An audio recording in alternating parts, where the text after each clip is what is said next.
Meditations for Every Day in the Year by Bishop Richard Challoner. July 17th, on the terrors of the last day. Consider first that nothing can be conceived more terrible than the prospect the Scripture gives us of the last accounting day, with all the prodigies that shall go before it. The sun shall be darkened, the moon red as blood, the stars without light, and seeming to fall from the firmament. The earth shall be shaken with violent earthquakes, the sea swelling and roaring with unusual tempests, the elements all in confusion, and whole nature in disorder. The great day of the Lord is near, said the prophet. It is near and exceeding swift. That day is a day of wrath, a day of tribulation and distress, a day of calamity and misery, a day of darkness and obscurity, a day of clouds and whirlwinds. But oh, what shall then be the thoughts of unhappy sinners who shall see themselves threatened with all these frightful signs of the divine indignation?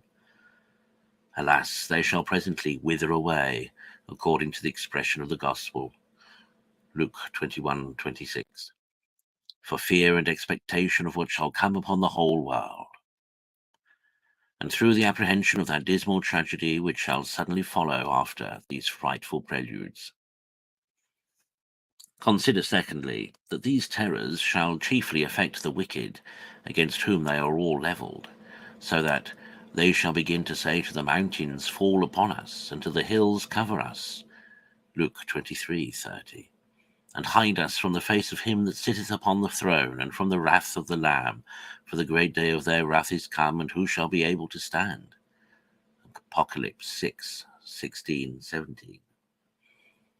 But as for the true servants of God, who are his friends and children, when these things shall begin to come to pass, they are told, Luke 21:28, to look up and to lift up their heads, because their redemption is at hand. And surely the more they love God and take to heart the interest of the glory of Christ and the coming of his everlasting kingdom, the more will they rejoice at the approaches of that day that shall be so glorious to him and so happy for all his elect. The day in which he shall publicly be acknowledged by the whole universe for the great Lord and Judge of all. The day in which he shall finally triumph over all his enemies and make all his servants sharers in his triumphant glory. The day in which he shall put an end to the usurpation of Satan and to the reign of sin and death, and send them all to their proper place, never to come out any more. The day in which he shall abolish forever the corruption of the flesh, together with the old man and all the errors and lying fooleries of a deluded and a deluding world, and shall establish the eternal reign of incorruption, justice, and truth. The day in which he shall wonderfully renew both heaven and earth, and bring all his servants into the never-ending joy of their Lord. Oh, when shall that happy day come? Consider, thirdly, that after all those frightful symptoms above rehearsed of the last agony and final expiring of this sinful world, a fire shall come raging like a torrent that shall at once involve all the kingdoms of the earth in devouring flames, sweeping off and consuming all it shall find upon the whole face of the globe, and reducing all to smoke and ashes. Where then, O ye worldlings, will be all those painted toys you are now so fond of? Where will be your gardens and palaces?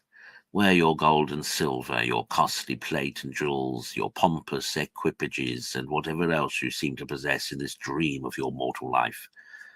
Alas, all these things shall end in smoke, and when you wake you shall find nothing in your hands. Oh, that men would be wise and would understand and would provide for their last end. Deuteronomy 32:29. Do thou at least, O my soul, learn to be wise by the consideration of this last fire, that shall so suddenly put an end to all these worldly bubbles, and take thou care to provide for thyself by laying up thy treasure in heaven, where alone it shall be out of the reach of this fiery deluge. Conclude to be always afraid of sin, to fly and abhor it above all evil, and thou shalt have nothing to fear at the last day.